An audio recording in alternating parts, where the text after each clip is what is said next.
Hai adik-adik, kembali lagi dengan Kak Rina di Online Class 101. Kali ini kita akan belajar pendidikan Pancasila untuk kelas 4 dari buku Kurikulum Merdeka.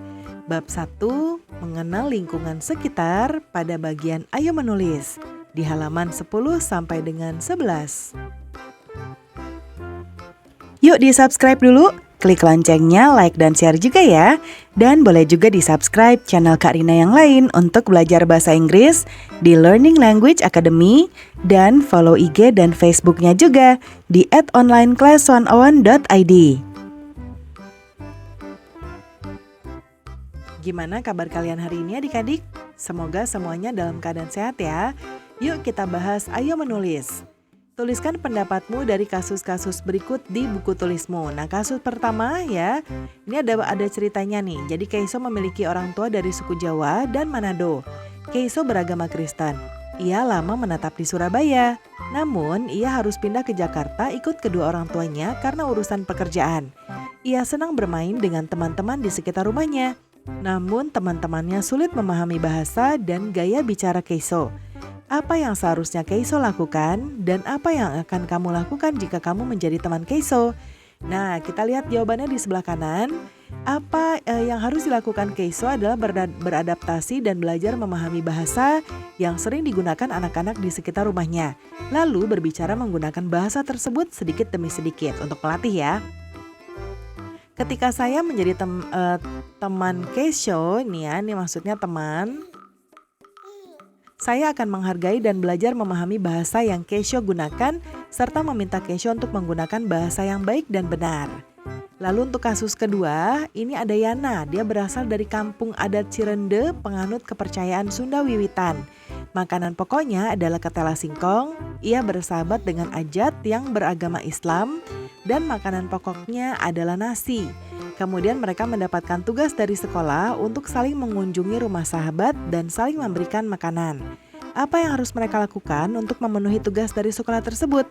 Nah, ini mulai dari sikap dan perilaku saat tiba di rumah sahabatnya sampai menyajikan makanannya ya. Nah, kita lihat di sebelah kanan, Yana mengunjungi rumah Ajat. Yana membawa ketela singkong dari rumahnya untuk diberikan kepada Ajat.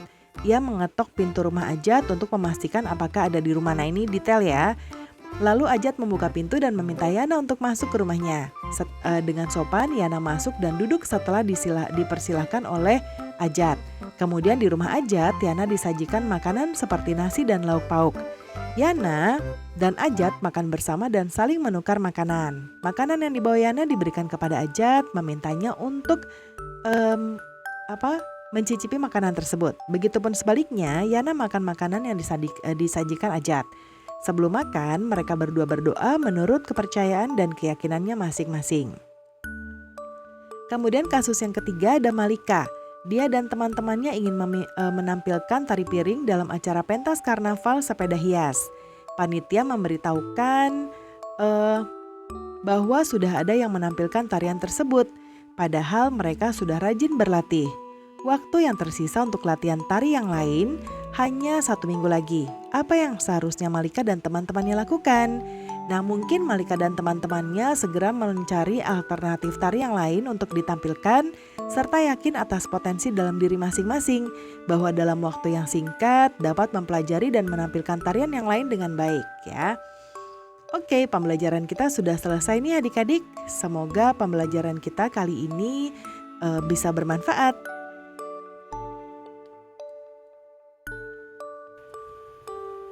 Yuk di-subscribe dulu, klik loncengnya, like dan share juga ya. Dan boleh juga di-subscribe channel Kak Rina yang lain untuk belajar bahasa Inggris di Learning Language Academy. Dan follow IG dan Facebooknya juga di @onlineclass101.id.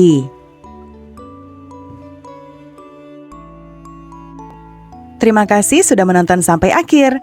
Mohon dimaafkan apabila ada kesalahan dalam perkataan maupun dalam materi yang diberikan. Sampai jumpa di pembelajaran berikutnya.